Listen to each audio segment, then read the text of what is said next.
ತಮಗೆಲ್ಲರಿಗೂ ಗೊತ್ತಿರೋ ಹಾಗೆ ಮೊನ್ನೆ ನಾನೊಂದು ಸ್ಟೇಟ್ಮೆಂಟ್ ಕೊಟ್ಟಿದ್ದೆ. ಸ್ಟೇಟ್ಮೆಂಟ್ ಏನಿತ್ತು ಅಂದರೆ, ಈ ಬಿಟ್ಕಾಯಿನ್ ಪ್ರಕರಣ ಏನಿದೆ ಇದು ನಿಷ್ಪಕ್ಷಪಾತವಾಗಿ ಪಾರದರ್ಶಕವಾಗಿ ಮಾಡಿದ್ರೆ ಕರ್ನಾಟಕದಲ್ಲಿ ಬಿ ಜೆ ಪಿಯಿಂದ 3ನೇ ಮುಖ್ಯಮಂತ್ರಿ ಆಗ್ತಾರೆ ಅಂತ. ಭಾಳ ಜನ ನಿನ್ನೆ ಬಿ ಜೆ ಪಿ ಹಿರಿಯ ನಾಯಕರಿರ್ಬೋದು, ಬೇರೆಯವರಿರ್ಬೋದು, ರಿಯಾಕ್ಟ್ ಮಾಡಿದ್ರು. ಭಾಳ ಜನ ವ್ಯಂಗ್ಯ ಕೂಡ ಮಾಡಿದ್ರು. ಭಾಳ ಜನ ಪರ್ಸ್ನಲ್ ಅಟ್ಯಾಕ್ ಕೂಡ ಪ್ರಾರಂಭ ಮಾಡಿದ್ರು. ಇದು ಬಿ ಜೆ ಪಿಯವರ ಸ್ಟ್ಯಾಂಡರ್ಡ್ ಆಪ್ರೇಟಿಂಗ್ ಪ್ರೊಸೀಜರ್. ಇದು ಯಾವಾಗ ಅವರಿಗೆ ಉತ್ತರ ಇಲ್ಲ, ಯಾವ ಬಗ್ಗೆ ಇಶ್ಯೂ ಬಗ್ಗೆ ಮಾತಾಡಲಿಕ್ಕೆ ಆಸಕ್ತಿ ಇಲ್ಲ ಅಥವಾ ಅವರಿಗೆ ಸರಿಯಾದ ರೀತಿಯಾದಂಥ ಮಾಹಿತಿ ಇಲ್ಲ, ಅವಾಗೇನು ಹೇಳ್ತಾರೆ, ವೈಯಕ್ತಿಕ ವಿಚಾರಗಳಿಗೆ ಪ್ರಸ್ತಾಪ ಮಾಡ್ತಾರೆ. It's a standard operating procedure. ಅದ್ರ ಬಗ್ಗೆ ನಾನು ತಲೆ ಕೆಡಿಸ್ಕೊಳ್ಳಿಕ್ಕೆ ಹೋಗೋದಿಲ್ಲ. ಆದರೆ ಮಾನ್ಯ ಮುಖ್ಯಮಂತ್ರಿ ಹೇಳಿದ್ರು, ಇದರಲ್ಲಿ ಪ್ರಿಯಾಂಕ್ ಖರ್ಗೆಗೆ ಸಂಪೂರ್ಣವಾದಂಥ ಮಾಹಿತಿ ಇಲ್ಲ. ಸಂಪೂರ್ಣವಾದಂಥ ಮಾಹಿತಿ ತರಿಸ್ಕೊಂಡು ಮಾತಾಡಿದಾಗ, ನೋಡಿದಾಗ, ತಿಳ್ಕೊಂಡಾಗ ಗೊತ್ತಾಗುತ್ತೆ ಇದರಲ್ಲಿ ಕಾಂಗ್ರೆಸ್ನವ್ರು ಕೂಡ ಇನ್ವಾಲ್ವ್ ಇದ್ದಾರೆ ಅಂತ. ಅವ್ರು ಮಾತಾಡೋ ಧಾಟಿ ನೋಡಿದರೆ it look like CM is calling me for a settlement. ನೀವು ಇದ್ದೀರಾ, ನಾವು ಇದ್ದೀರಾ, ಸೆಟಲ್ ಮಾಡ್ಕೊಳ್ಳೋಣ ಬನ್ನಿ ಅಂದಂಗೆ ಅವ್ರ ಧಾಟಿ ಇತ್ತು. ಅವರು ನಿಜವಾಗೂ ಕಾಂಗ್ರೆಸ್ ಅವರು ಅದರಲ್ಲಿ ಇನ್ವಾಲ್ವ್ ಇದ್ದರೆ ನಮಗೇನೂ ತೊಂದರೆ ಇಲ್ಲ, ತಕರಾರಿಲ್ಲ. ಎಲ್ಲ CBI, ED, ಇಂಟರ್ಪೋಲ್, ಲೈಸನಿಂಗು ಎಲ್ಲ ನಿಮ್ಮ ಹತ್ರನೇ ಇದೆ. ಬಹಿರಂಗಪಡಿಸ್ಲಿಕ್ಕೆ ನಾನು ನಿಮ್ಮ ಮುಖಾಂತರ ಒತ್ತಾಯ ಮಾಡ್ತಾಯಿದ್ದೆ. ಆದರೆ ಇನ್ನೊಂದು ವಿಷಯ ಹೇಳ್ತಾರೆ, ಒಂದು ಕಡೆ ಇದೇನು ಅಷ್ಟೇನು ಇಂಪಾರ್ಟೆಂಟ್ ಇಶ್ಯೂ ಇಲ್ಲ, ಇಟ್ಸ್ ಅ ನಾನ್ ಇಶ್ಯೂ ಅಂತ ಹೇಳ್ತಾ ಇದ್ದಾರೆ. ಇದು ನಾನ್ ಇಶ್ಯೂ ಇದ್ದರೆ, ಇದು ಅಷ್ಟು ಇಂಪಾರ್ಟೆಂಟ್ ಇಲ್ಲ ಅಂದರೆ ಪ್ರಧಾನಮಂತ್ರಿ ಹತ್ರ ಹೋಗಿ ಚರ್ಚೆ ಮಾಡೋದು ಅಗತ್ಯ ಏನಿತ್ತು? ಪ್ರಧಾನಮಂತ್ರಿ ಇದ್ರ ಬಗ್ಗೆ ಕೇಳಿಲ್ಲ, ನಾನೇ ಪ್ರಸ್ತಾವನೆ ಮಾಡಲಿಕ್ಕೆ ಪ್ರಯತ್ನ ಮಾಡಿದೆ, ಅವರೇ ತಲೆ ಕೆಡಿಸ್ಕೋಬೇಡ, ನೀವು ಒಳ್ಳೆ ಆಡಳಿತ ಕೊಡುವಂತ ಅವರೇ ಹೇಳ್ತಾರೆ. If it is not important, why are you wasting the prime ministers time? ಅದೇ ಸಮಯದಲ್ಲಿ ನಮ್ಮ ರಾಜ್ಯದಲ್ಲಿ ಆದಂಥ ಅತಿವೃಷ್ಟಿ ಅನಾವೃಷ್ಟಿಗೆ ಹಣ ಕೇಳ್ಬೋದಾಗಿತ್ತಲ್ಲ, ಸ್ಪೆಷಲ್ ಪ್ಯಾಕೇಜ್ ಕೇಳ್ಬೋದಾಗಿತ್ತಲ್ಲ. ಅದೆಲ್ಲ ಬಿಟ್ಟು ಈ ನಾನ್ ಇಶ್ಯೂ ಬಗ್ಗೆ ಯಾಕೆ ಪ್ರಸ್ತಾವನೆ ಬಂತು? ಯಾಕೆ ಪ್ರೈಮ್ ಮಿನಿಸ್ಟರ್ ಕೇಳಿದ್ರ, ಇವ್ರು ಕೇಳಿದ್ರ, ನಮ್ಗೆ ಗೊತ್ತಿಲ್ಲ. ಈಗ ಪ್ರೈಮ್ ಮಿನಿಸ್ಟರಿಗೆ ಕೇಳಬೇಕು ನಾವು, ಅಷ್ಟು ಆ್ಯಕ್ಸೆಸ್ ನಮಗಿಲ್ಲ. ಸೊ ಇವ್ರು ಹೇಳಿದ್ದೇ ನಂಬಬೇಕು. So if it's a non issue, why is it discussing with PM? Anyway, ಇವತ್ತು ಪೊನ್ನಣ್ಣನವರು ಮತ್ತು ನಾನು ಕೆಲವು ಫ್ಯಾಕ್ಟ್ಸ್ ಆಫ್ ದ ಕೇಸನ್ನು ನಿಮ್ಮ ಮುಂದೆ ಇಡಬೇಕು ಅಂತ ನಾವು ಇವತ್ತು ತಮ್ಮ ಮುಂದೆ ಬಂದಿದ್ದೀವಿ. ಇದರಲ್ಲಿ ಏನಾಗ್ತಾ ಇದೆ ಅಂದರೆ, ಈ ಇನ್ವೆಸ್ಟಿಗೇಷನ್ ಏನಿದೆ ಇದು ಸತ್ಯ ಹೊರಗೆ ತರಲಿಕ್ಕೆ ಇವರು ಪ್ರಯತ್ನ ಮಾಡ್ತಾ ಇಲ್ಲ, ಸತ್ಯವನ್ನು ಮುಚ್ಚಾಕಲಿಕ್ಕೆ ಇವತ್ತು ಇನ್ವೆಸ್ಟಿಗೇಷನ್ ಮಾಡ್ತಾ ಇದ್ದಾರೆ. ದಯವಿಟ್ಟು ಮಾಧ್ಯಮದ ಸ್ನೇಹಿತರ ಹತ್ರ ನಂದು ಒಂದೇ ಒಂದು ಕಳಕಳಿಯ ವಿನಂತಿ, ಸ್ವಲ್ಪ ಇದು ಕ್ರೊನಾಲಜಿಕಲಿಯಾಗಿ ಹೇಳ್ತೀನಿ, ದಯವಿಟ್ಟು ತಮ್ಮ ಸಹನೆ ಬೇಕಿದ್ದಕ್ಕೆ. ಯಾಕಂದರೆ ಇದು ಭಾಳ ದೊಡ್ಡ ಹಗರಣ ಇದೆ. ಇಡೀ ರಾಷ್ಟ್ರದಲ್ಲೇ ಮೊದಲನೇ ಹಗರಣ ಇದೆ. ಬಿಟ್ಕಾಯಿನ್ದು ಇರ್ಬೋದು, ಕ್ರಿಪ್ಟೋ ಕರೆನ್ಸಿದು ಇರ್ಬೋದು, ಟೆಕ್ನಿಕ್ಯಾಲಿಟಿ ಇದೆ. ಸ್ವಲ್ಪ ತಿಳಿಸ್ಲಿಕ್ಕೆ ಸ್ವಲ್ಪ ಸಮಯ ತೊಗೋಬೋದು. ನಿಮ್ಮ ಸಹನೆ ಮತ್ತು ಸಹಕಾರ ಇರಲಿ ಅಂತ ಕೋರ್ತಾ ಇದ್ದೀನಿ. ಇಲ್ಲಪ್ಪ, ನೀವು ದಯವಿಟ್ಟು ನನಗೆ ಅವಕಾಶ ಕೊಡಿ, ಇಂಟರ್ವ್ಯೂನ್ ಆಗಬೇಡಿ ವೀರೇಂದ್ರ ಅವರೇ. My only request, I will answer all your questions if whatever I am capable of. 14 November 2020 Srikrishna son of Gopal Ramesh ಅವರು Sridhar Pujar investigative officer of CCB hotel Maurya race course ರೋಡ್ನಲ್ಲಿ ಅಲಾಂಗ್ ವಿತ್ ರಾಬಿನ್ ಖಂಡೇವಾಲ್ ಅವ್ರ ಜೊತೆ ಅವರು ಸರೆಂಡರ್ ಆಗ್ತಾರೆ. Hotel Maurya race course road.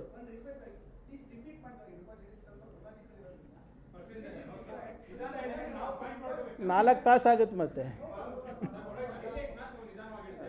ಆಯ್ತು, okay. It depend. November 14th.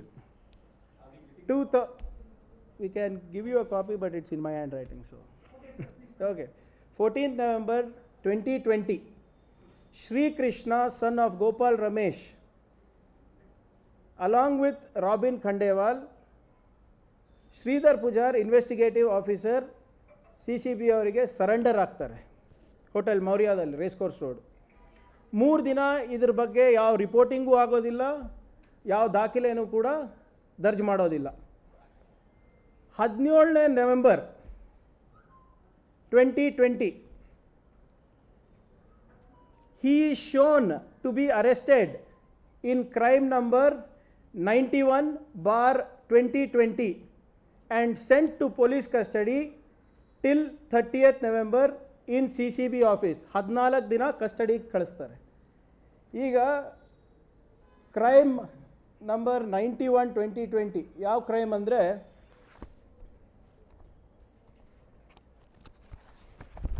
ಇದು Shailaja of SK financial consultant procurement cell ಇವರು ಒಂದು ಕಂಪ್ಲೇಂಟ್ ಕೊಡ್ತಾರೆ. ಅನಾನಿಮಸ್ ಯಾರೋ ಹ್ಯಾಕರು ನಮ್ಮ ಪ್ರೊಕ್ಯೂರ್ಮೆಂಟ್ ಸೆಲ್ನ ಹ್ಯಾಕ್ ಮಾಡಿಬಿಟ್ಟಿದ್ದಾರೆ, ಇದನ್ನು ದಯವಿಟ್ಟು ತನಿಖೆ ಮಾಡಿ ಅಂದ್ಬಿಟ್ಟು. ಸೊ ಇದರ ಅಡಿನಲ್ಲಿ ಅವರಿಗೆ ಮೊದಲನೇ ಶ್ರೀಕಿಗೆ 14 ದಿನ ಕಸ್ಟಡಿ ತಗೋತಾರೆ. ಈ ಶೈಲಜಾ ಅಂದ್ಬಿಟ್ಟು SK financial they work with the procurement cell. Sorry, ದಯವಿಟ್ಟು ಕ್ಷಮಿಸಬೇಕು, ಕಂಪ್ಲೇನೆಂಟು ಇಲ್ಲ ಸರ್, ಇದಕ್ಕೆ 91 ಶೈಲಜಾ.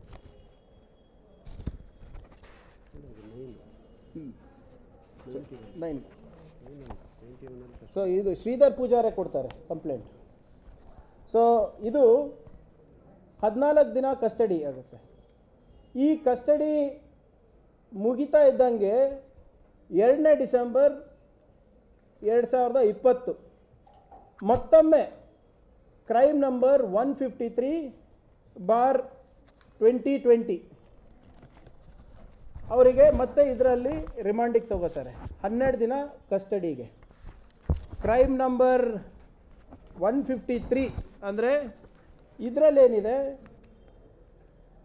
ಶ್ರೀಕಿ ಎಂಬ ವ್ಯಕ್ತಿ ವಿದೇಶದಿಂದ ಹೈಡ್ರೋ ಗಾಂಜಾವನ್ನು ಬಿಟ್ಕಾಯಿನ್ ಮೂಲಕ ತರಿಸಿ ಇಲ್ಲಿ ಮಾರಾಟ ಮಾಡಲಿಕ್ಕೆ ಪ್ರಯತ್ನ ಮಾಡ್ತಾಯಿದ್ರು, ಯಾರಿಗೋಸ್ಕರನೋ ಲೈಸೆನ್ಸ್ ಮಾಡ್ತಾಯಿದ್ರು ಅಂದ್ಬಿಟ್ಟು ಈ ಕೇಸ್ನಲ್ಲಿ 12 ದಿನ ಕಸ್ಟಡಿ ತಗೋತಾರೆ. ಈ ಹೈಡ್ರೋ ಗಾಂಜಾ 14ನೇ ಡಿಸೆಂಬರು ಅಂದರೆ ಈ 12 ದಿವಸ ಕಸ್ಟಡಿ ಮುಗೀತಾ ಬಂದಂಗೆ ಅವರಿಗೆ ಮತ್ತೊಮ್ಮೆ ಶ್ರೀಕಿಗೆ ಕ್ರೈಮ್ ನಂಬರ್ 287/2020ನಲ್ಲಿ ಮತ್ತೊಮ್ಮೆ ಪೊಲೀಸ್ ಕಸ್ಟಡಿಗೆ 28 ಡಿಸೆಂಬರ್ ತನಕ additional judicial custody till January 7 ತನಕ 14 ಡೇಸ್ ಕಸ್ಟಡಿನಲ್ಲಿ ಇಟ್ಕೋತಾರೆ. ಈ ಕ್ರೈಮ್ ನಂಬರ್ 287ನಲ್ಲಿ ಏನಿದೆ ಅಂದರೆ ಪ್ಯಾಸಿಫಿಕ್ ಗೇಮಿಂಗ್ ಪ್ರೈವೇಟ್ ಲಿಮಿಟೆಡ್ ಅವರು ಅವ್ರದ್ದಾದಂಥ ಗೇಮಿಂಗ್ ವೆಬ್ಸೈಟ್ ಆದ ಕೆಸಿನೋ 143 ಆ್ಯಂಡ್ ಪೋಕರ್ ಸೆಂಟ್ ಅಂತ 2 ಏನು ಆನ್ಲೈನ್ ಗೇಮಿಂಗ್ ವೆಬ್ಸೈಟ್ ಇದೆ, ಇದರಲ್ಲಿ ಅವರು ಹ್ಯಾಕ್ ಮಾಡಿ ಅಕ್ರಮವಾಗಿ ಹಣ ಗಳಿಸಿದ್ದಾರೆ ಅಂದ್ಬಿಟ್ಟು ಒಂದು ಕಂಪ್ಲೇಂಟ್ ಹೋಗ್ತದೆ. ಇದು ಮತ್ತೊಂದು ಕಂಪ್ಲೇಂಟ್ 287. ಎಸ್ ಎಸ್ ಎಸ್ ಇದು ಪೆಸಿಫಿಕ್ ಗೇಮಿಂಗ್ ಅವ್ರು ಕೊಟ್ಟಿರೋದು. ಈ ಕಸ್ಟಡಿ ಮುಗಿತಾ ಇದ್ದಂಗೆ 14 ದಿನ ಕಸ್ಟಡಿ ಮುಗಿತಾ ಇದ್ದಂಗೆ ಮತ್ತೊಮ್ಮೆ ಪೊಲೀಸವರು ಶ್ರೀಕಿಗೆ ಕ್ರೈಮ್ ನಂಬರ್ 45/2020 ಮತ್ತೊಮ್ಮೆ ಅವನಿಗೆ 14 ದಿನ ಕಸ್ಟಡಿನಲ್ಲಿ ಇಟ್ಕೋತಾರೆ. So they file one more case, crime number 45/20. ಇದನ್ನು ಶ್ರೀಧರ್ ಪೂಜಾರ್ ಅವರೇ ಕಂಪ್ಲೇಂಟ್ ಮಾಡ್ತಾರೆ. 14 ಡೇಸ್ ಕಸ್ಟಡಿ. ಇಲ್ಲಿ ಬಿಟ್ಕಾಯಿಂದು ಪ್ರಸ್ತಾವನೆ ಆಗುತ್ತೆ. ಅವ್ರು ಏನು ಹೇಳ್ತಾರೆ, ಜಸ್ಟ್ ಒಂದು ಪ್ಯಾರ ಓದ್ಬಿಡ್ತೀನಿ. ಅಲ್ಲದೆ ಬಿಟ್ಕಾಯಿನ್ ಖಾತೆದಾರರ ಅಕೌಂಟ್ಗಳನ್ನು ಹ್ಯಾಕ್ ಮಾಡಿ ಈ ಖಾತೆಯಲ್ಲಿರುವ ಬಿಟ್ಕಾಯಿನ್ ಅಕ್ರಮವಾಗಿ ತನ್ನ ಖಾತೆಗೆ ವರ್ಗಾವಣೆ ಮಾಡಿಕೊಂಡು ನಂತರ ಬೇರೆ ಬೇರೆ ಖಾತೆಗೆ ಬಿಟ್ಕಾಯಿನ್ಗಳನ್ನು ಮಾರಾಟ ಮಾಡಿ ಅವರಿಂದ ವಿವಿಧ ಖಾತೆಗಳಿಗೆ ಹಣ ವರ್ಗಾವಣೆ ಮಾಡಿಕೊಂಡು ಪಡೆಯುವುದು ಹಾಗೂ ಹವಾಲಾ ಮುಖಾಂತರ ಹಣ ತರಿಸಿಕೊಂಡು ಪಡೆದುಕೊಂಡಿರುವುದು ಕಂಡುಬಂದಿದೆ. ಅಂದರೆ ಬಿಟ್ಕಾಯಿನ್ ಟ್ರಾನ್ಸ್ಫರ್ ಇರ್ಬೋದು, ಬಿಟ್ಕಾಯಿನ್ ಎಕ್ಸ್ಚೇಂಜ್ ಇರ್ಬೋದು, ಅಲ್ಲದೆ ಬಿಟ್ಕಾಯಿನನ್ನು ಏನು ಸಂಪಾದನೆ ಆಗುತ್ತೆ ಅದನ್ನು ಹವಾಲಾ ಥ್ರೂ ಕ್ಯಾಶಿಗೆ ಟ್ರಾನ್ಸ್ಫರ್ ಮಾಡಿರೋದು ಕೂಡ ಕಂಡು ಬಂದಿದೆ ಅಂದ್ಬಿಟ್ಟು ಇದು 45 ಕ್ರೈಮ್ ನಂಬರ್ 45/2020 ಹೇಳ್ತಾರೆ ಇದು. ಈಗ ಇಂಟ್ರೆಸ್ಟಿಂಗ್ ಇದಿಷ್ಟು ಕೇಸಸ್ಸು ನೀವು ಅಬ್ಸರ್ವ್ ಮಾಡಬೇಕಾಗಿರೋದು ಏನಂದರೆ ಇಲ್ಲಿ ಯಾವಾಗಲೂ ಕೂಡ ಪೂಜಾರ್ ಶ್ರೀಧರ್ ಪೂಜಾರ್ ಅವರು ಇನ್ವೆಸ್ಟಿಗೇಟಿಂಗ್ ಆಫೀಸರ್. ಈ CCB ಅದು sir, CCB. So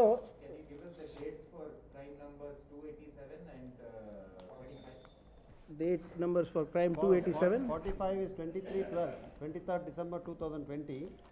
Sridhar Pujara ಅಲ್ಲ, ಅರವಿಂದ್ ಬಾಲಕೃಷ್ಣ ಅಂತ ಬಂತು. ಸರ್ ಅದು ಇದು ಕೊಡಿ ಸರ್, ಮೈಕ್ ಆನ್ ಮಾಡ್ಕೊಳ್ಳಿ sir.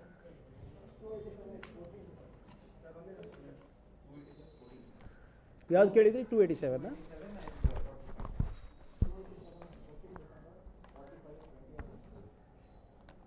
287 is 19/11/2020. 19/11/2020. You want the date of FIR? 19/11/2020.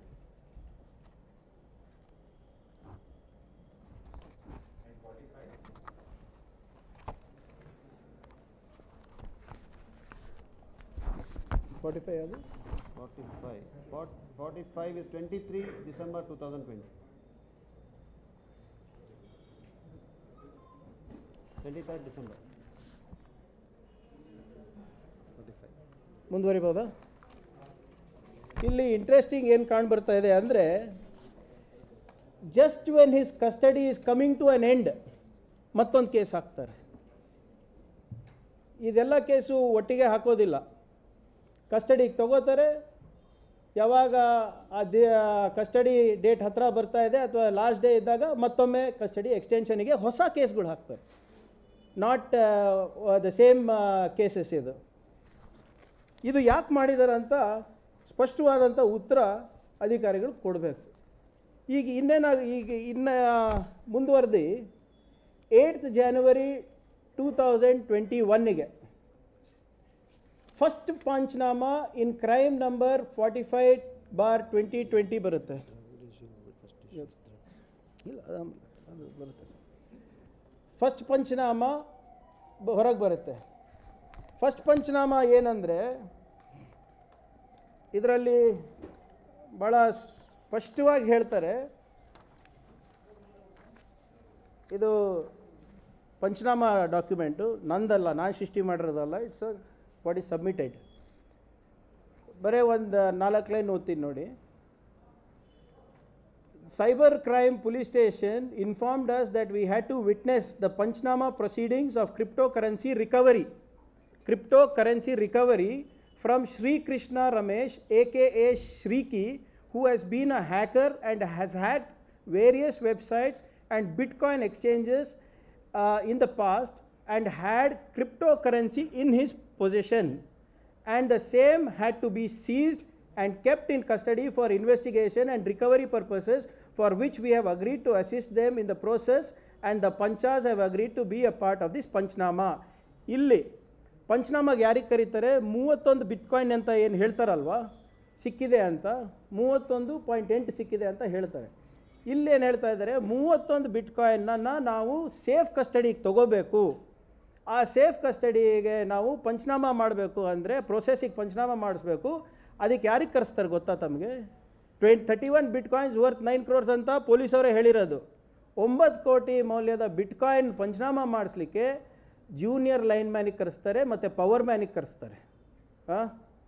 From HSR division ಒಂದು ಲೈನ್ ಮ್ಯಾನಿಗೆ ಒಂದು ಪವರ್ ಮ್ಯಾನಿಗೆ for such an important case. ಯಾವುದು? ಪಂಚನಾಮ ಮಾಡಿಸ್ಲಿಕ್ಕೆ. ಕ್ರಿಪ್ಟೋ ಕರೆನ್ಸಿ ಅಂದರೆ ಏನು ಅಂತ ನಮಗೆ ಭಾಳ ಕಷ್ಟಪಟ್ಟು ಅರ್ಥ ಆಗ್ತಾ ಇದೆ. ಡಿಜಿಟಲ್ ವಾಲೆಟ್ ಅಂದರೆ ಏನಂತ ಈಗ ಅರ್ಥ ಆಗ್ತಾ ಇದೆ. ಅನ್ನೇಮ್ಡ್ ವಾಲೆಟ್ಸ್ ಅಂದರೆ ಏನಂತ ಅರ್ಥ ಆಗ್ತಾ ಇದೆ. ಕರೆನ್ಸಿ ಎಕ್ಸ್ಚೇಂಜಸ್ ಅಂದರೆ ಏನು ಅರ್ಥ ಆಗ್ತಾ ಇದೆ. ಪಾಪ ಇಂಥವ್ರಿಗೆ ತಂದು ಇವರಿಗೆ ಪಂಚನಾಮಕ್ಕೆ ಸಾಕ್ಷಿ ಹೇಳಕ್ಕೆ ಹೇಳ್ತಾರೆ. ಇಲ್ಲೇನಾಗುತ್ತೆ ಅಂದರೆ, ಇಲ್ಲಿ ಭಾಳ ಸ್ಪಷ್ಟವಾಗಿ ಏನು ಹೇಳ್ತಾರೆ ಅಂದರೆ, ಈ 31 ಕಾಯಿನನ್ನು ನಾವು ವಶ ಪಡಿಬೇಕಂದ್ರೆ ಪಾಸ್ವರ್ಡನ್ನು ಚೇಂಜ್ ಮಾಡಬೇಕು.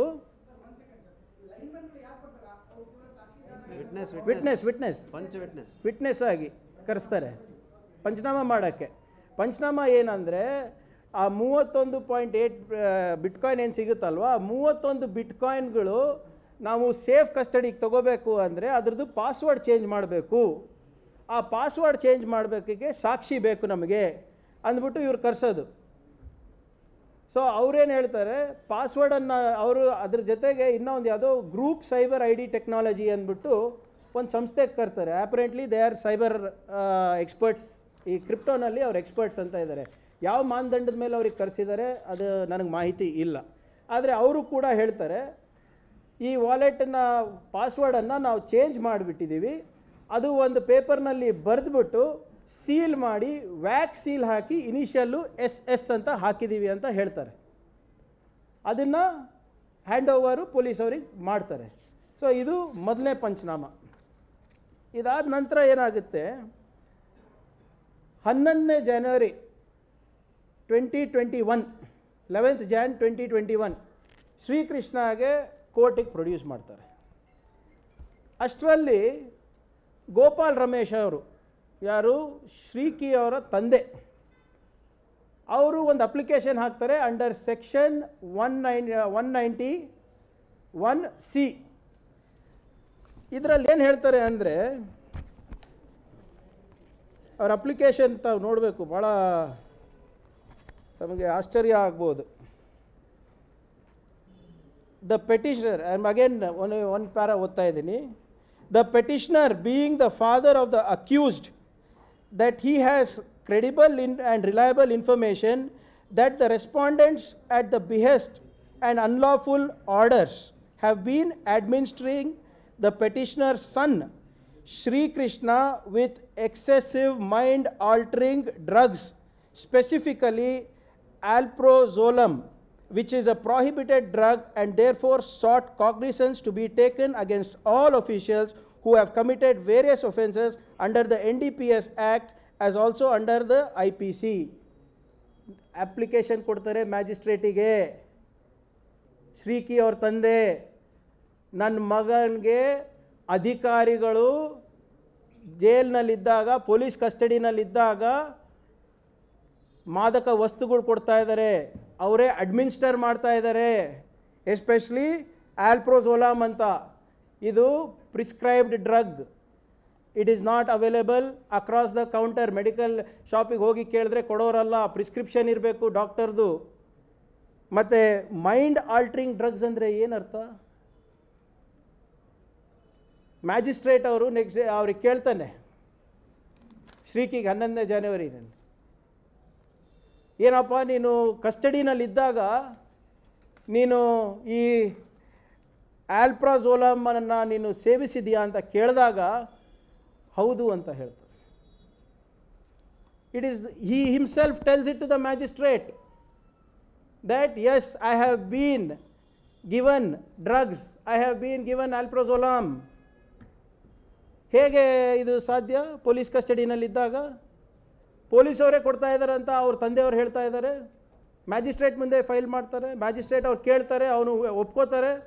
ಅದಾದಮೇಲೆ taking that into consideration, magistrate ಅವರು ಇವ್ರದ್ದು ಬ್ಲಡ್ ಸ್ಯಾಂಪಲ್ಲು ಮತ್ತು ಯೂರಿನ್ ಸ್ಯಾಂಪಲ್ ತೊಗೋಬೇಕು ಅಂತ ಹೇಳ್ತಾರೆ. ಶ್ರೀಕಿದು 11ನೇ ಜನವರಿ.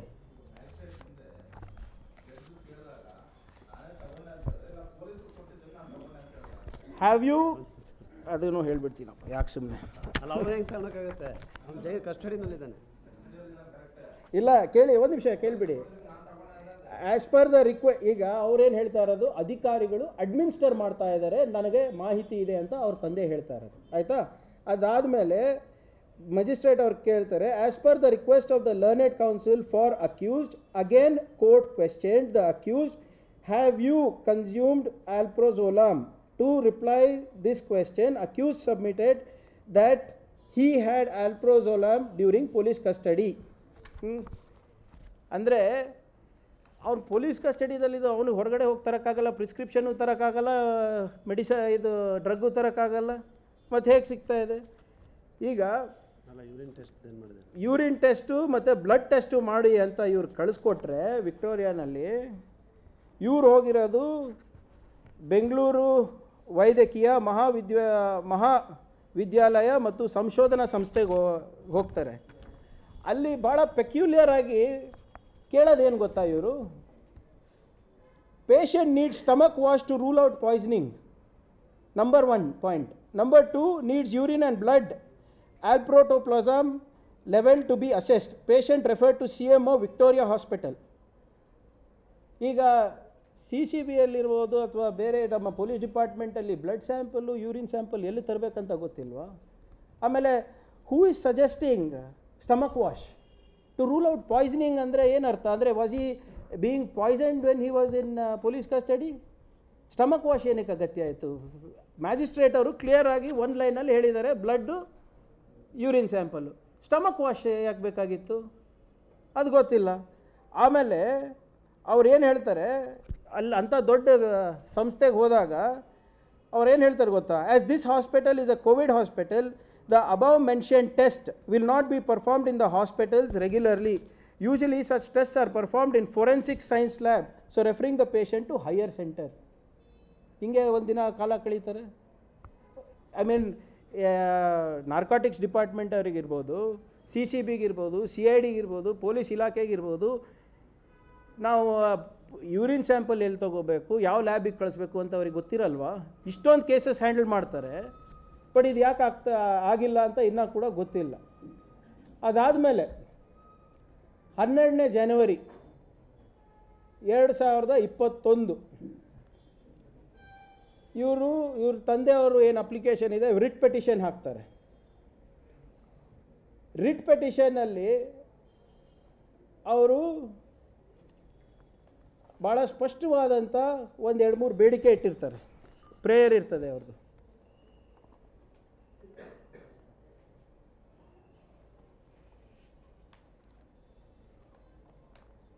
ಇಲ್ಲ ಸಾರಿ, ಅಪ್ಲಿಕೇಶನ್ ಆಗುತ್ತೆ. ಅದಾದಮೇಲೆ ಬ್ಲಡ್ ಸ್ಯಾಂಪಲ್ ಅವ್ರಿಗೆ ಕೊಡೋದಿಲ್ಲ. ದೇ ಅವಾಯ್ಡ್ ದ ಟೆಸ್ಟ್ ಕೊಡಲಿಕ್ಕೆ ಅವಾಯ್ಡ್ ಮಾಡ್ತಾರೆ. ಮತ್ತೆ ಮ್ಯಾಜಿಸ್ಟ್ರೇಟ್ ಮುಂದೆ ಬರಲ್ಲ ಇವ್ರೇನು ಮಾಡ್ತಾರೆ, ಮತ್ತೊಂದು ಕೇಸ್ ಹಾಕಿ ಕ್ರೈಮ್ ನಂಬರ್ 9 2019ಗೆ ಒಂದು ಕೇಸ್ ಹಾಕ್ಬಿಟ್ಟು ಅವ್ರಿಗೆ CID ಕಳಿಸ್ಬಿಡ್ತಾರೆ. ನೆಕ್ಸ್ಟ್ ಡೇಟ್ ಯಾವಾಗ ಕೊಟ್ಟಿರ್ತಾರೆ ಸರ್? ಅದು ಟ್ವೆಲ್ತ್ಗೆ ಡೇಟ್ ಕೊಡ್ತಾರೆ. 12th ಜಾನಿಗೆ ಡೇಟ್ ಕೊಡ್ತಾರೆ.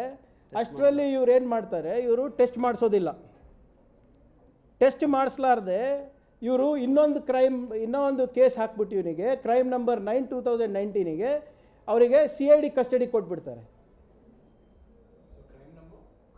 9 2019. ಸೊ ನೆಕ್ಸ್ಟ್ ಹಿಯರಿಂಗ್ ಬಂದಾಗ ಅವ್ರೇನು ಹೇಳ್ತಾರೆ ಅಂದರೆ, ಪೊಲೀಸ್ ಕಸ್ಟಡಿನಲ್ಲಿ ಇದ್ದಾರೆ, ನಾವು ತರಲಿಕ್ಕೆ ಆಗ್ತಾ ಇಲ್ಲ ಅಂದ್ಬಿಟ್ಟು ಹೇಳಿಬಿಡ್ತಾರೆ. ಸೊ ಆ ರಿಪೋರ್ಟು ಸಬ್ಮಿಟೇ ಮಾಡೋದಿಲ್ಲ ಅಂತ ಹೇಳ್ತಾ ಇದ್ದಾರೆ.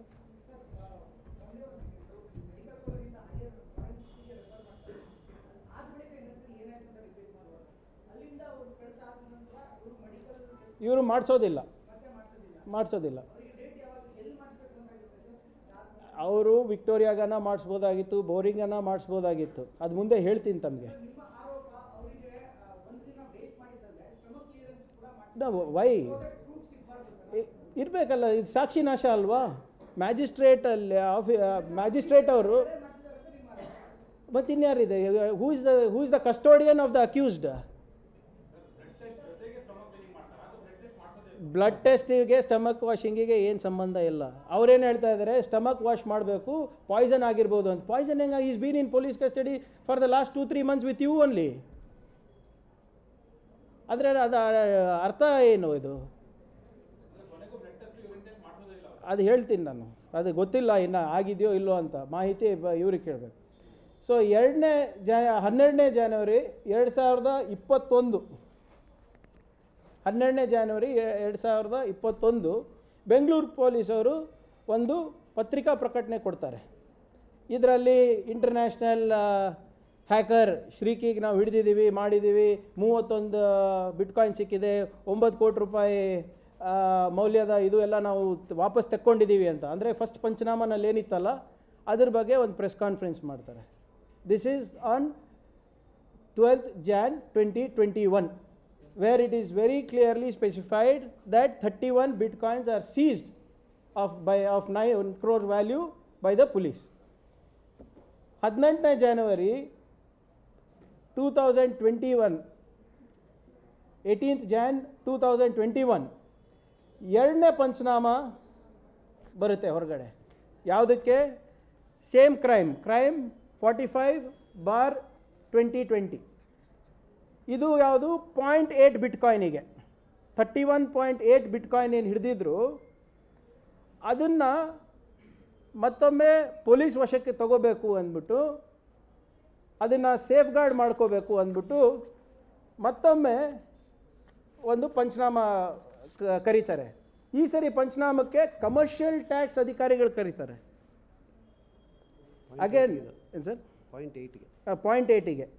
ಇಲ್ಲಿ ನೋಡಿ, currency we are here to witness the panchnama proceedings of cryptocurrency recovery from Robin Khandelwal, who is a trader of the bitcoins which were hacked and provided by Sri Krishna alias Sriki, who has been a hacker and has hacked various websites and bitcoin exchanges in the past and had cryptocurrency in his possession, and the same had to be seized and kept in custody for investigation and recovery purposes, for which we have agreed to assist them in the process, and the panchas have agreed to be a part of this panchnama. ಆಶ್ಚರ್ಯ ಏನಂದರೆ 31 ಬಿಟ್ಕಾಯಿನ್ಗಳಿಗೆ line ಮ್ಯಾನಿಗೆ power ಮ್ಯಾನಿಗೆ ಕರೀತಾರೆ. 0.8 ಬಿಟ್ಕಾಯಿನ್ಗಳಿಗೆ ನೀವು commercial tax officers ಕರೆಸ್ತಾರೆ. Police department ಅವ್ರು ಏನು ಮಾಡ್ತಾರೆ ಅಂದರೆ, ಅಷ್ಟರಲ್ಲಿ ಇದು ಆ ಪಾಸ್ವರ್ಡ್ ಚೇಂಜ್ ಮಾಡಿದ್ದೀವಲ್ಲ, ಆ ಪಾಸ್ವರ್ಡ್ನ ಅವ್ರ ಅಕೌಂಟ್ನಲ್ಲಿ ಆ ವಾಲೆಟಲ್ಲಿ ಇರೋದು ಬೇಡ, ನಾವು ಆ ದುಡ್ಡನ್ನು ಸರ್ಕಾರಿ ವಾಲೆಟ್ ಅಂದರೆ ಒಂದು ಪೊಲೀಸ್ ವಾಲೆಟನ್ನು ಮಾಡ್ಕೋತಾರೆ ಊನೋ ಕಾಯಿನ್ ಇದರಲ್ಲಿ. ಆ ಪೊಲೀಸ್ ವಾಲೆಟ್ನಲ್ಲಿ ಹಾಕೋಣ ಅಂದ್ಬಿಟ್ಟು ಕೆಲವು ತಂತ್ರಜ್ಞಾನ ಸ್ಪೆಷಲಿಸ್ಟ್ ಯಾರು ಇರ್ತಾರೆ ಅವರಿಗೆ ಕರೆಸ್ತಾರೆ. ಅವ್ರಿಗೆ ಕರೆಸ್ಬಿಟ್ಟು ಈ 0.8 ಏನು ಕರೆನ್ಸಿ ಇದೆ, ಡಿಜಿಟಲ್ ಕರೆನ್ಸಿ ಇದೆ, ಬಿಟ್ಕಾಯಿನ್ ಇದೆ, ಅದನ್ನು ಟ್ರಾನ್ಸ್ಫರ್ ಮಾಡಿಸ್ಕೋತಾರೆ. ಇದು ಎರಡನೇ ಪಂಚನಾಮ. ಇದು ಅದಾದಮೇಲೆ ಅದು ಆಮೇಲೆ ಅದು ನೆಕ್ಸ್ಟ್ ಬರುತ್ತೆ, ಮೂರನೇದು ಬಂದಿಲ್ಲ. ಅವ್ರ ವಾಲೆಟಲ್ಲಿ, ಶ್ರೀಕಿ ಒಂದು ವಾಲೆಟಲ್ಲಿ ಸಾರಿ ಒಂದು ನಿಮಿಷ ಒಂದೊಂದು ಸರ್ ಸಾರಿ ಹೌದು, ಅದನ್ನು ಪಾಸ್ವರ್ಡ್ ಚೇಂಜ್ ಮಾಡ್ಕೊಂಡು ಇವ್ರು ಸೇಫ್ ಗಾರ್ಡ್ ಮಾಡಿದ್ದಾರೆ ಅಂತ ಹೇಳ್ತಾ ಇದ್ದಾರೆ. ಸೊ ಈಗೇನು ಮಾಡ್ತಾ ಇದ್ದಾರೆ ಅಂದರೆ, ಆ 0.8 ಉಳಿದಿದ್ದು ರಾಬಿನ್ ಖಂಡೇವಾಲ್ದು ಏನಿತ್ತು ಅದನ್ನು ಈ ಕಡೆ ಶಿಫ್ಟ್ ಮಾಡ್ಕೋಬೇಕು. ಅಷ್ಟರಲ್ಲಿ ಪೊಲೀಸ್ ವಾಲೆಟ್ ಅಂತ ಒಂದು ಕ್ರಿಯೇಟ್ ಮಾಡ್ಕೊಂಡಿದ್ದಾರೆ, ಜಿಯೋ ಮಾಡ್ಕೊಂಡು ಎಲ್ಲ ಇಂಥ ಏನಾದರೂ ಆದರೆ ಪೊಲೀಸ್ ವಾಲೆಟಲ್ಲಿ ಇರಲಿ ಅಂದ್ಬಿಟ್ಟು ಒಂದು ಹೊಸದು ವಾಲೆಟ್ ಕ್ರಿಯೇಟ್ ಮಾಡ್ಕೊಂಡಿರ್ತಾರೆ. ಅದಕ್ಕೆ ಶಿಫ್ಟ್ ಮಾಡಬೇಕು ಅಂತ ಪಂಚನಾಮಕ್ಕೆ ಇವರಿಗೆಲ್ಲರೂ ಕರೀತಾರೆ. ಅಷ್ಟರಲ್ಲಿ ಏನಾಗುತ್ತೆ, 18ನೇ ಜನವರಿ 2021 ರಾಬಿನ್ ಖಂಡೇವಾಲ್ ಅವರು ಸ್ಟೇಟ್ಮೆಂಟ್ ಕೊಡ್ತಾರೆ. ನಿನ್ನೆ ಮಾಧ್ಯಮದಲ್ಲಿ ಫುಲ್ ಕಾಂಗ್ರೆಸ್ಸು ಇದಕ್ಕೆ ಜವಾಬ್ದಾರರು, ನಲಪಾಡು, ಅದು ಇದು ಎಲ್ಲ ಅಂತ ಹೇಳಿದ್ರಲ್ಲ, ಅವ್ರ ಸ್ಟೇಟ್ಮೆಂಟ್ ಇರೋದು 7 ಪೇಜು. ನಲಪಾಡು ಕಾಂಗ್ರೆಸ್ಸು ಏನು ಕಾಂಗ್ರೆಸ್ ಹೆಸರಂತೂ ಇಲ್ಲ ಇಲ್ಲಿ, ನಲಪಾಡು ಹೆಸರು ಇರೋದು ಒಂದು ಪ್ಯಾರಾಗ್ರಾಫ್ನಲ್ಲಿ ನಾನು ಅವನಿಗೆ ಪರಿಚಯ ಇದ್ದೆ ಅಂತ ಅಷ್ಟೇ ಇರೋದು ಹೊರತು ಅವನ ಜೊತೆ ಒಂದೆರಡು ಸರಿ ಹೀಗೆ ಪಾರ್ಟಿ ಮಾಡಿದೆ ಅಥವಾ ಏನಾದರೂ ಮಾಡಿದೆ ಅಂತ ಇರೋದು ಹೊರತುಪಡಿಸಿ ಬೇರೆದು ಏನೂ ಇಲ್ಲ ಅದರಲ್ಲಿ. ದಯವಿಟ್ಟು ಈ 7 ಪೇಜ್ ಏನಿದೆ ಬಿ ಜೆ ಪಿಯವ್ರ ಹತ್ರ ಇದ್ದರೂ ಕೂಡ ನಾಟಕ ಮಾಡ್ತಾ ಇದ್ದಾರೆ. ಈ 7 ಪೇಜ್ ಸ್ಟೇಟ್ಮೆಂಟನ್ನು ತಾವು ದಯವಿಟ್ಟು ಓದಿ. ಒಂದು ಪ್ಯಾರಾಗ್ರಾಫಲ್ಲಿ ಅಷ್ಟೇ ಇರೋದು, ಅದು ಹೊರತುಪಡಿಸಿದ್ರೆ ಮಿಕ್ಕಿದೆಲ್ಲನೂ ಕೂಡ ಯಾರಿಂದ ತೊಗೊಂಡೆ, ಹೇಗೆ ತೊಗೊಂಡೆ, ಏನು ಬಿಟ್ಕಾಯಿನ್ ಎಲ್ಲಿಗೆ ಮಾರಿದೆ ಅದು ಇರೋದು. ಅದು ಒಂದು ಬಿಟ್ಬಿಟ್ಟು ಇವರು ಒಂದೇ ಒಂದು ಅಟೆನ್ಷನ್ ಡೈವರ್ಷನ್ ಟ್ಯಾಕ್ಟಿಕ್ಸನ್ನು ಮಾಡ್ತಾ ಇರೋದು.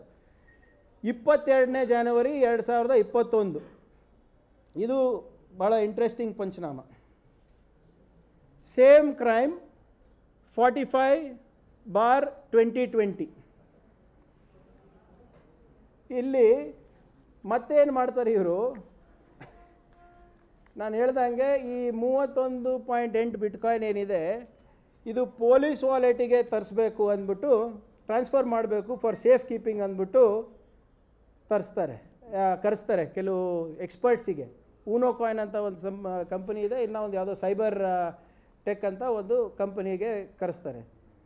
ಅದರಲ್ಲಿ ಹೇಳ್ತಾರೆ, we were introduced to officers named Chandradhara SR, Police Inspector of Cyber Crime Police Station, then informed us that we had to witness the Panchnama proceedings of cryptocurrency recovery from Shri Krishna Ramesh, aka Shriki, who has been a hacker and has hacked various websites and Bitcoin exchanges in the past and had cryptocurrency in his possession, and the same had to be kept in custody for investigation and recovery purposes -- same. ಅದಲ್ಲದೆ ಅವರು ಇನ್ನೊಂದು ಹೇಳ್ತಾರೆ ಇದರಲ್ಲಿ, ಈ ಮೊದಲೇ ಬಾರಿ ಇದು password change ಮಾಡಿರ್ತಾರಲ್ವ, ಆ ಸೀಲ್ಡ್ ಕವರ್ ಏನಿರುತ್ತೆ ಆ ಸೀಲ್ಡ್ ಕವರ್ನ ಒಡೆದು ಪಾಸ್ವರ್ಡ್ನ ತೆಗೆದುಬಿಟ್ಟು ಇದೆಲ್ಲನೂ ಪೊಲೀಸ್ ವಾಲೆಟ್ಗೆ ಹಾಕಬೇಕು ಅಂತ ತೀರ್ಮಾನ ಆಗಿದೆ. ಅದಕ್ಕೆ ಈ ಪಂಚನಾಮ ಮಾಡ್ತಾ ಇದ್ದೀವಿ ಅಂತ. ಈಗ ಈ ಇಂಟ್ರೆಸ್ಟಿಂಗ್ ಏನಂದರೆ, ಅವ್ರು ಯಾವಾಗ ಈ ವಾಲೆಟ್ ತೆಗೆದು ನೋಡ್ತಾರೆ, ಅಲ್ಲಿ ಅವರಿಗೆ 186 ಬಿಟ್ಕಾಯಿನ್ ಕಾಣುತ್ತೆ. ಹಾಂ, 186 ಬಿಟ್ಕಾಯಿನ್ಸ್. ಅದ್ರದ್ದು ಗೊತ್ತಿದೆ, ಅವ್ರದ್ದೇ ಸ್ಕ್ರೀನ್ಶಾಟ್ಗಳು ಸರ್ ಇದು. ಯಾವುದು? ಹಾಂ,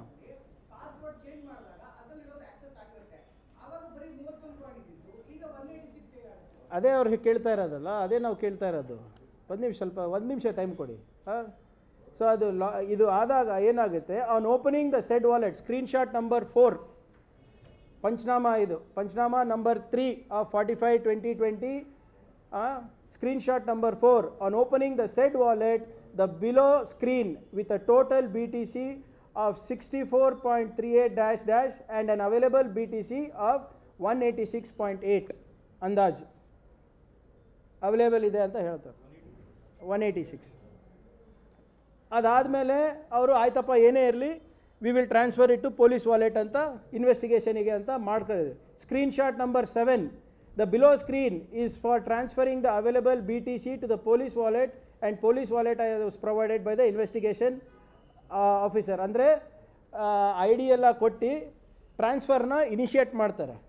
screenshot number 8, on clicking the send button, the screen gave a pop-up which said TX already in blockchain. TX ಅಂದರೆ transaction already in blockchain. The pop-up also showed that coining core sent coins showing the transaction broadcast successfully with transaction ID on the pop-up screen. Transaction ಆಗಿದೆ ಅಂತ ತೋರಿಸ್ತಾರೆ.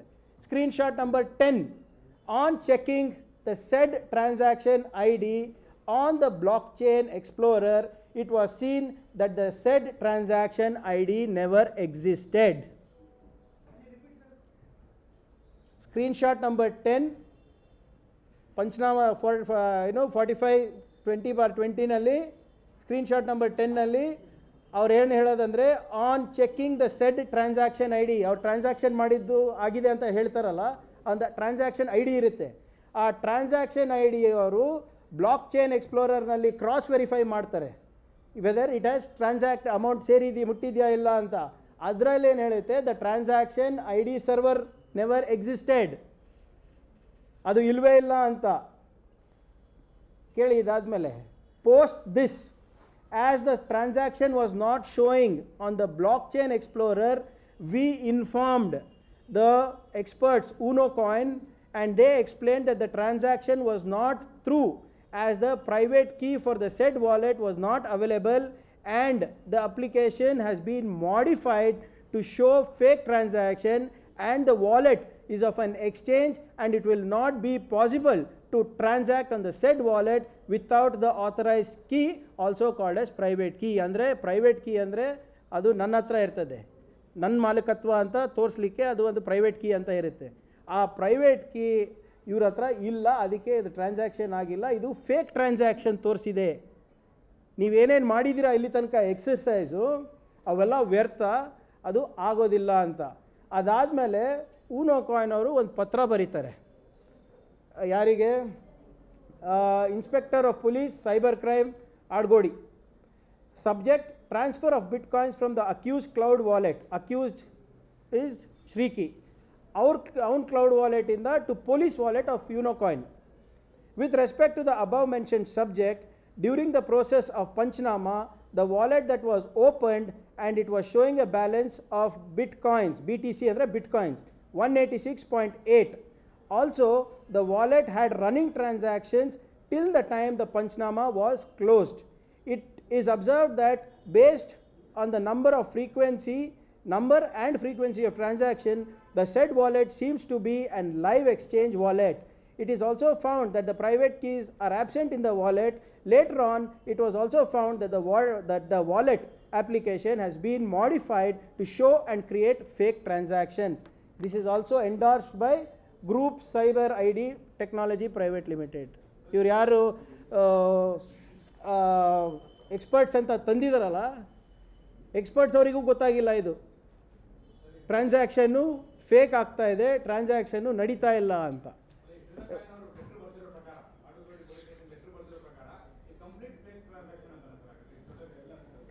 ಅದೇ ಹೇಳ್ತಾ ಇರೋದು, fake transaction ಅಂತ ಅವ್ರು ಹೇಳ್ತಾ ಇಲ್ಲ, ನಿಮಗೆ ಕೈ ಕೊಟ್ಟಿದ್ದಾರೆ ಹೇಳ್ತಾ ಇರೋದು. ಅದು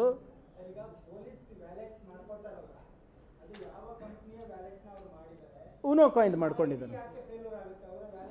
ಇಲ್ಲ ಇದರಲ್ಲಿ ಪೊಲೀಸ್ ವಾಲೆಟು ಮಾಡ್ಕೊಂಡಿರೋದು so that they have their own wallet, ಅವ್ರದ್ದಾದಂಥ ಒಂದು ಸ್ವಂತ ವಾಲೆಟ್ ಇದ್ದರೆ ಎಲ್ಲ ಏನೇನು ಇಂಥ ಕ್ರೈಮ್ಗಳಾಗುತ್ತೆ ಬಹುಶಃ ಇಲ್ಲಿದ್ದರೆ ಸುರಕ್ಷಿತವಾಗಿರುತ್ತೆ. ನಮ್ಮ ಹತ್ರನೇ ಪಬ್ಲಿಕ್ ಕೀ ಪ್ರೈವೇಟ್ ಕೀ ನಮ್ಮ ಹತ್ರನೇ ಇರೋದ್ರಿಂದ ಅದು ಏನೂ ಆಗಲ್ಲ ಅಂತ ಬಹುಶಃ ಮಾಡ್ಕೊಂಡಿರ್ಬೋದು. It's okay, it's a good thing.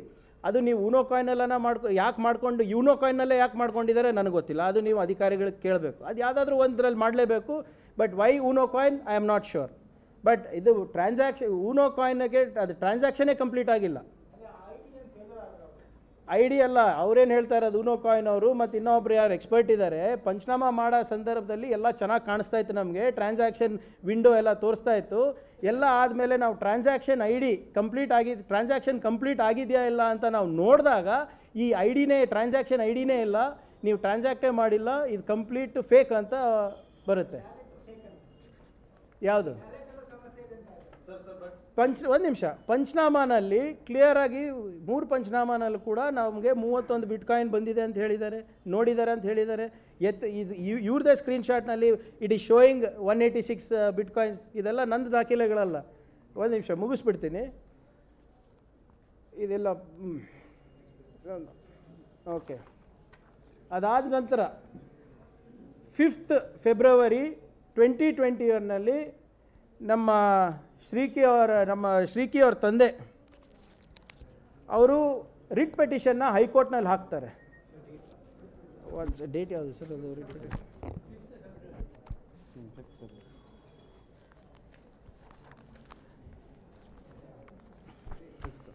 5th February.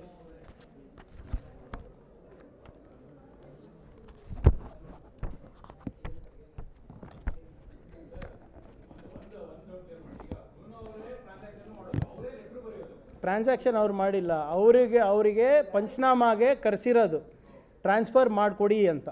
ಅವ್ರದ್ದೇನು ಇದರಲ್ಲಿ ಪಾತ್ರ ಇಲ್ಲ, ಅವರು ಬರ್ತಾ ಇರೋದು ಟು ಹೆಲ್ಪ್ ದ ಪೊಲೀಸ್, ಅವ್ರಿಗೆ ಕರೆಸ್ಕೊಂಡಿರೋದು. ಅದು ಗೊತ್ತಿಲ್ಲ, ಅದು ಅವ್ರು ಹೇಳಬೇಕಲ್ಲ. ನಾನು ಹೇಳ್ತೀನಿ, ಒಂದು ನಿಮಿಷ ಇದು ಮುಗಿಸ್ಬಿಡ್ತೀನಿ ದಯವಿಟ್ಟು. ಅದೇ ಇನ್ವೆಸ್ಟಿಗೇಟರ್ಸು, ಪೊಲೀಸವರು, ಅವ್ರ ಎದುರುಗಡೆನೇ ಆಗ್ತಾ ಇದೆ ಅಲ್ವಾ. ಸೊ 5th ಫೆಬ್ರವರಿ 2021 ಶ್ರೀಕಿ's father files a writ petition in high court. ಅವ್ರ ಪ್ರೇಯರ್ ಏನು ಗೊತ್ತಾ, ಅವರು ಭಾಳ ಸ್ಪಷ್ಟವಾಗಿ ಮೊದಲನೇದೇನು ಹೇಳ್ತಾರೆ ಅಂದರೆ, ನನಗೆ ಈ ರಾಜ್ಯ ಸರ್ಕಾರದ ಸಂಸ್ಥೆಗಳ ಮೇಲೆ ಭರವಸೆ ಇಲ್ಲ, ದಯವಿಟ್ಟು give it to any other independent agency such as special investigation team led by higher officer and let them report to the court directly. ಒಂದನೇದು 5-6 ಇದೆ, 2-3 ಓದ್ತೀನಿ ಅಷ್ಟೇ. ಒಂದನೇದು. ಎರಡನೇದು, director remands to conduct medical examination of the petitioner herein and treat him for inducing the petitioner for the drug alprazolam and to direct the respondent number 7, adu that is director of remands, to submit report to the court after conducting thorough investigation. ಮತ್ತೊಮ್ಮೆ ಅವರು ಆಗ್ರಹಿಸ್ತಾರೆ petition ಮುಖಾಂತರ, ನನ್ನ ಮಗನಿಗೆ ದಯವಿಟ್ಟು drug test ಮಾಡಿಸಿ ನಿಮ್ಯಾನ್ಸ್ ಅವ್ರ director through ಅಂದ್ಬಿಟ್ಟು, ಆಮೇಲೆ ಅದು ವರದಿ ಏನಿದೆ ಅದನ್ನು ಕೋರ್ಟಿಗೆ ಸಬ್ಮಿಟ್ ಮಾಡಿ ಅಂತ. ಆಮೇಲೆ ಇನ್ನೊಂದು ಏನಿದೆ ಅಂದರೆ prayer to direct respondent number 1 to initiate enquiry against the errant investigating officers and other erring officers for conducting pre-judicial investigation and to direct them to report to be submitted by a higher officer on the manner and method of the investigation. ಇವ್ರ investigation ಯಾವ ರೀತಿ ಮಾಡಿದ್ರು ಅದ್ರ ಸಂಪೂರ್ಣವಾದಂಥ ತನಿಖೆ ಆಗಬೇಕು ಅಧಿಕಾರಿಗಳ ಮೇಲೆ ಅಂತ ಕೂಡ ಅವರು ಕೇಳ್ಕೋತಾರೆ. ಇದಾದಮೇಲೆ 15ನೇ ಫೆಬ್ರವರಿ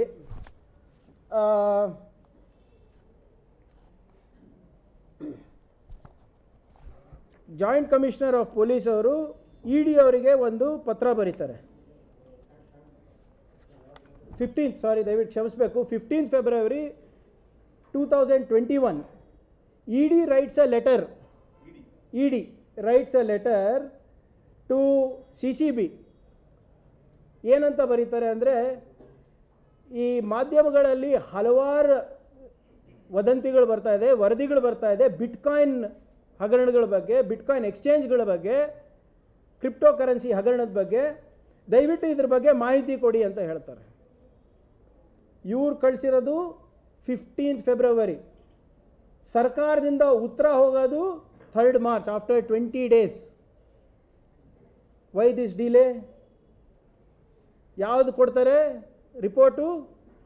45/2020 ಕ್ರೈಮ್ ನಂಬರ್ 45/2020 31 ಬಿಟ್ಕಾಯಿನ್ಸ್ದು ಮಾತ್ರ ಅವರು ರಿಪೋರ್ಟ್ ಕೊಡೋದು. ಈ ಡಿಲೇ ಯಾಕೆ? There is circular, there is a government order if I am not mistaken that bitcoin ವಿಚಾರ ಇರ್ಬೋದು, ಕ್ರಿಪ್ಟೋ ಕರೆನ್ಸಿಗಳು ವಿಚಾರ ಇರ್ಬೋದು, ಅಂತಾರಾಷ್ಟ್ರೀಯ ಮಟ್ಟದಲ್ಲಿ ಆಗ್ತಾ ಇರೋದ್ರಿಂದ ಇಂಥದ್ದು ಯಾವುದೇ ಒಂದು ಇಶ್ಯೂ, ಇಂಥದ್ದು ಯಾವುದೇ ಒಂದು ಏನೋ ವ್ಯವಹಾರ ಕಂಡು ಬಂದರೆ you should alert E D ಅಂತ ಇದೆ ಇಮಿಡಿಯೇಟ್ಲಿ.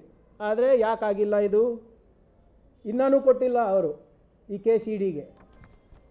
ಅದಾದಮೇಲೆ 24ನೇ ಏಪ್ರಿಲ್ ಕಮಿಷನರ್ ಅವರು ಇಂಟರ್ಪೋಲ್ ಲೈಸನಿಂಗ್ ಆಫೀಸರಿಗೆ ಬರೀತಾರೆ. ಇಂಟರ್ಪೋಲ್ ಲೈಸನಿಂಗ್ ಆಫೀಸರಿಗೆ, ಹೌದು, ಬ್ಯಾಂಗ್ಳೂರು ಕಮಿಷನರು. ಅವರೇನು ಹೇಳ್ತಾರೆ, ಅವರು ಒಂದು ರಿಪೋರ್ಟ್ ಸಬ್ಮಿಟ್ ಮಾಡ್ತಾರೆ ಶ್ರೀಕಿ ಬಗ್ಗೆ. Crime number 3/2020. ಇದು ಸ್ವಲ್ಪ ಯಾರ ಹತ್ರ ಇದ್ದರೆ ನಮ್ಗೆ ಕೊಡಬೇಕು, ಇದು ಸಿಗ್ತಾ ಇಲ್ಲ ನನಗೆ. ಕ್ರೈಮ್ 03/2020. ಇವರೇನು ಹೇಳ್ತಾರೆ ಇದರಲ್ಲಿ, ಈ ಅಲಿಗೇಷನ್ನಲ್ಲಿ, since these allegedly hacked Bitcoin exchanges are located out of India, it is requested to correspond with Interpol for any appropriate agency for further necessary action at their end. ಇಲ್ಲಿ ಒಪ್ಕೋತಾ ಇದ್ದಾರೆ, ಅಂತಾರಾಷ್ಟ್ರೀಯ ಮಟ್ಟದಲ್ಲಿ ಇದು ಹಗರಣ ನಡೆದಿದೆ, ಅಂತಾರಾಷ್ಟ್ರೀಯ ಮಟ್ಟದಲ್ಲಿ ಇದೆಲ್ಲ ಆಗ್ತಾ ಇದೆ. ಆದರೆ ಅವ್ರು ಕಳಿಸೋದು ಇದಕ್ಕೆ ಇವರು 4ನೇ ತಿಂಗಳಲ್ಲಿ 24th ಏಪ್ರಿಲ್. ಇವರು ಮನುಷ್ಯ ಕಸ್ಟಡಿನಲ್ಲಿ ಯಾವಾಗಿಂದ ಇದ್ದಾನೆ, ಇ ಡಿ ಅವ್ರು ಬರೆದಿದ್ದಾರೆ, ಎಲ್ಲರೂ ಇದ್ರ ಬಗ್ಗೆ ಗೊತ್ತಿದೆ, ಪತ್ರಿಕೆನಲ್ಲಿ ವರದಿ ಬಂದಿದೆ. ಆದರೂ ಕೂಡ the government chooses not to inform Interpol, not to inform E D, not to inform CBI. ಇದು ಯಾಕೆ ಅಂತ ಭಾಳ ಸ್ಪಷ್ಟವಾಗಿ ಹೇಳಬೇಕು. ಈಗ ನಮ್ಮ ಭಾಳ ಒಂದು ಸ್ಪಷ್ಟವಾದಂಥ ಪ್ರಶ್ನೆಗಳಿದೆ ನಮ್ಮದು. ಅದಿದೆ ಸರ್, ಅದಿದೆ.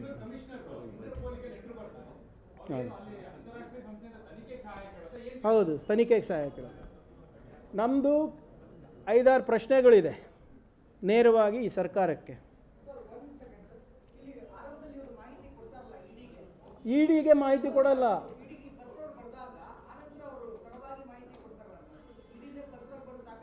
ಇ ಡಿ ನಿಮ್ಮ ವರದಿಗಳನ್ನು ನೋಡಿ ಅದನ್ನು ಗಮನಿಸಿ ಅವರು ಸರ್ಕಾರಕ್ಕೆ ಪತ್ರ ಬರೀತಾರೆ, ಹಿಂಗೆ ಬರ್ತಾ ಇದೆ, ಇದ್ರ ಬಗ್ಗೆ ಏನಂತ. ಅದು 45/20 ಅದು ಕೇಳಬೇಕು ನಾವು. ಸಂಪೂರ್ಣವಾದ ಏನು ಕೊಟ್ಟಿದ್ದಾರೆ. ನನ್ನ ಪ್ರಕಾರ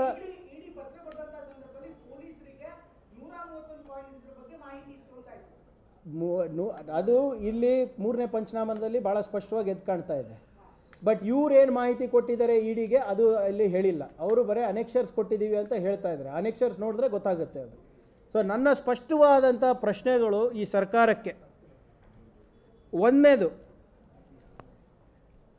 ಶ್ರೀಕಿ ಪೊಲೀಸ್ ಕಸ್ಟಡಿಯಲ್ಲಿದ್ದಾಗ was he administered drugs by the official as claimed by his father as he agreed? ಅವರೇ ಶ್ರೀಕಿನೇ ಒಪ್ಕೊಂಡಿದ್ದಾನೆ, ಹೌದು ನಾನು ಡ್ರಗ್ಸ್ ಸೇವನೆ ಮಾಡ್ತಾ ಇದ್ದೆ, ಒಂದು ಟ್ಯಾಬ್ಲೆಟ್ ತೊಗೋತಾ ಇದ್ದೆ, ಬೇರೆ ಬೇರೆ ರೀತಿಯಾದಂಥ ಮೈಂಡ್ ಆಲ್ಟ್ರಿಂಗ್ ಡ್ರಗ್ಸ್ ನಂಗೆ ಕೊಡ್ತಾಯಿದ್ರು ಅಂತ. ಮತ್ತು ಇದು ತನಿಖೆ ಆಗಬಾರ್ದಾ? ಯಾರು ಕೊಡ್ತಾಯಿದ್ರು, ಯಾಕೆ ಕೊಡ್ತಾಯಿದ್ರು, ಯಾರು ಕೊಡ್ತಾಯಿದ್ರು? ನಮಗೇನು ಅನುಮಾನ ಅಂದರೆ ಅವನಿಗೆ ಸೆಡೇಟೆಡ್ ಪೊಸಿಷನ್ಸ್ನಲ್ಲಿ ಇದ್ದು ಆದಷ್ಟು ಮಟ್ಟಿಗೆ ಇವ್ರದ್ದು ದುರುಪಯೋಗ ಮಾಡ್ಕೊಳೋದು. ನಮ್ಮ ಕಡೆ ಒಂದು ಗಾದೆ ಇದೆ, ಬೈತಿ ಗಂಗಾಮೆ ಡುಬ್ಕಿ ಮಾರೋ ಅಂತ. ಅಂದರೆ ನೀರು ಹರಿತಾ ಇರುವ ನೀರಿನಲ್ಲಿ ಸುಮ್ಮನೆ ಒಂದು ಡುಬ್ಕಿ ಹೊಡೆದ್ಬಿಟ್ರೆ ಯಾರಿಗೂ ಗೊತ್ತಾಗಲ್ಲ, ಅದೇನಾಗಲ್ಲ ಅಂತ. ಸುಮ್ಮನೆ ಒಂದು 10 ಬಿಟ್ಕಾಯಿನು 30 ಬಿಟ್ಕಾಯಿನ್ ತೊಗೊಂಡ್ರೆ ಗೊತ್ತಾಗಲ್ಲ ಅಂದ್ಬಿಟ್ಟು ಏನಾದರೂ ಮಾಡಿದಾರಾ? Why was he being administered drugs instead of? ಅವರಿಗೆ ಅಷ್ಟೇ ಒಂದು ವಿಡ್ರಾವಲ್ ಸಿಮ್ಟಮ್ಸ್ ಇದ್ದರೆ, if you had gone cold turkey, ಅವರಿಗೆ ರಿಹ್ಯಾಬಿಲಿಟೇಷನ್ ಅವ್ರಿಗೆ ಕರೆಸ್ಬೇಕಾಗಿತ್ತಲ್ವಾ? ಅದು ಇದು ಬಿಟ್ಟು ಇದು ಆಗ್ತಾ ಇದೆ ಅಂದರೆ ಇದರಲ್ಲಿ ಉನ್ನತ ಅಧಿಕಾರಿಗಳಿಗೆ ಗೊತ್ತಿರಲಾರ್ದೆ ಆಗುತ್ತಾ? ಮಂತ್ರಿಗಳಿಗೆ ಗೊತ್ತಿರಲಾರ್ದೆ ಆಗುತ್ತಾ? ಇಡೀ ರಾಷ್ಟ್ರದ ಅತಿ ದೊಡ್ಡ ಮತ್ತು ಮೊದಲ ಕ್ರಿಪ್ಟೋ ಕರೆನ್ಸಿ ಸ್ಕ್ಯಾಂಡಲ್ಲು ನೇರವಾಗಿ ಮಂತ್ರಿಗಳಿಗೆ ಮಾಹಿತಿ ಇರಲ್ವಾ ಇದ್ರ ಬಗ್ಗೆ? ಎರಡನೇದು, ಇದ್ರ ಬಗ್ಗೆ ಅವರು ಸ್ಪಷ್ಟವಾದಂಥ ಉತ್ತರ ಕೊಡಬೇಕು ಸರ್ಕಾರ. Sir might be sir, I don't know, let them answer. ಇನ್ನೊಂದು, ನೀವು ಕೇಳ್ದಂಗೆ 31.8 bitcoin, 31.8 bitcoins plus 186 bitcoins, total value as of today is 100 crores. ಅದು ಮಿಸ್ಸಿಂಗ್ ಇದೆ. ಎಲ್ಲಿ ಹೋಯಿತು, ಹೇಗೆ ಹೋಯಿತು, ಯಾರು ಮಾಡಿದ್ರು? ಲೈನ್ಮ್ಯಾನ್ಗಳಿಗೆ ಪಂಚನಾಮ ಮಾಡಿಸಿದ್ದೀರಾ? ಯಾರ್ಯಾರೋ ಎಕ್ಸ್ಪರ್ಟ್ಸ್, ಸೋಕಾಲ್ಡ್ ಎಕ್ಸ್ಪರ್ಟ್ಸ್ ಅಂತ ನೀವು ಹೇಳ್ತಾ ಇದ್ದೀರಾ, ಯಾವ ಮಾನದಂಡದ ಮೇಲೆ ಇವರು ಎಕ್ಸ್ಪರ್ಟ್ಸಿಗೆ ಆಯ್ಕೆ ಮಾಡಿ ನೀವು ಮಾಡಿಸಿದ್ದು? ನೀವು ಪಂಚನಾಮನಲ್ಲಿ ಹೇಳ್ತಾ ಇದ್ದೀರಾ, ಪ್ರೆಸ್ ರಿಲೀಸ್ ಮಾಡಿಬಿಟ್ಟು ನೀವೇ ಬೆನ್ನು ತಟ್ಕೊಂಡ್ರಿ, ನಾವು ಅಂತಾರಾಷ್ಟ್ರೀಯ ಮಟ್ಟದ ಹ್ಯಾಕರಿಗೆ ಹಿಡಿದಿದ್ದೀವಿ. Where is it? ಅದ್ರ ಬಗ್ಗೆ ಸ್ಪಷ್ಟವಾದಂಥ ಉತ್ತರ ಬೇಕು ಅಲ್ವಾ ನಮಗೆ? ಮೂರನೇದು, according to Sriki's statement, voluntary statement ಅಲ್ಲ ಸರ್, ವಾಲಂಟ್ರಿ ಸೈನ್ಡ್ ಸ್ಟೇಟ್ಮೆಂಟ್, ಅವನೇನು ಹೇಳ್ತಾನೆ, made before the police inspector cyber crime police station Bengaluru city. ಅವರೇನು ಹೇಳ್ತಾರೆ, ಅವ್ರ ರಿಟರ್ನ್ ಸ್ಟೇಟ್ಮೆಂಟ್ನಲ್ಲಿ, ವಾಲಂಟ್ರಿ ಸ್ಟೇಟ್ಮೆಂಟ್ನಲ್ಲಿ, ನಾನು 5,000 ಕಾಯಿನನ್ನು ಹ್ಯಾಕ್ ಮಾಡಿದ್ದೀನಿ. 5,000 ಕಾಯಿನ್ ಅಂದರೆ ಸದ್ಯಕ್ಕೆ ಇರೋ ಬೆಲೆ ಅದಕ್ಕೆ 2,500 crores. Where is it? How much has he used? How much has he distributed? ಅದು 5,000 ಬಿಟ್ಕಾಯಿನು ಈ ಮನುಷ್ಯನೇ ಸ್ವಂತಾಗಿ ಹೇಳ್ತಾ ಇದ್ದಾನೆ ನನ್ನ ಹತ್ರ ಇದೆ ಅಂತ. ಅವಾಗೂ ಸರ್ಕಾರ ಇಡಿ ಕೊಡಬೇಕು, ಇಂಟರ್ಪೋಲ್ ಸಹಾಯ ತಗೋಬೇಕು ಅಂತ ಬಂದಿಲ್ವ ಅವರಿಗೆ? ಅಂದರೆ ಇಷ್ಟೆಲ್ಲ ಕಸ್ಟಡಿ ಎಕ್ಸ್ಟೆಂಡ್ ಮಾಡ್ಕೋತಾ ಹೋದ್ರಲ್ಲ, ಇವಾಗ ಎಷ್ಟು ಉಳಿದಿದೆ ಎಷ್ಟಿದೆ ಅಂತ ಯಾರಿಗೆ ಗೊತ್ತಾಗಬೇಕು? Very clear question I am asking. Why didn't they hand it over to Interpol? Why didn't they alarm the CBI or ED? More importantly, you are administering drugs to the accused ಅಂತ ಅವರೇ ಹೇಳ್ತಾ ಇದ್ದಾರೆ. For what reason? ಇವಾಗ ಎಷ್ಟು ಉಳಿದಿದೆ ಅಂತ ಹೇಗೆ ಗೊತ್ತಾಗುತ್ತೆ ನಮಗೆ? ಹೆಚ್ಚಿನ ವಿಡಿಯೋಗಳಿಗೆ ಪ್ರತಿಧ್ವನಿ ಯೂಟ್ಯೂಬ್ ಚಾನೆಲ್ ಸಬ್ಸ್ಕ್ರೈಬ್ ಮಾಡಿ, ಬೆಲ್ ಐಕಾನ್ ಕ್ಲಿಕ್ ಮಾಡಿ.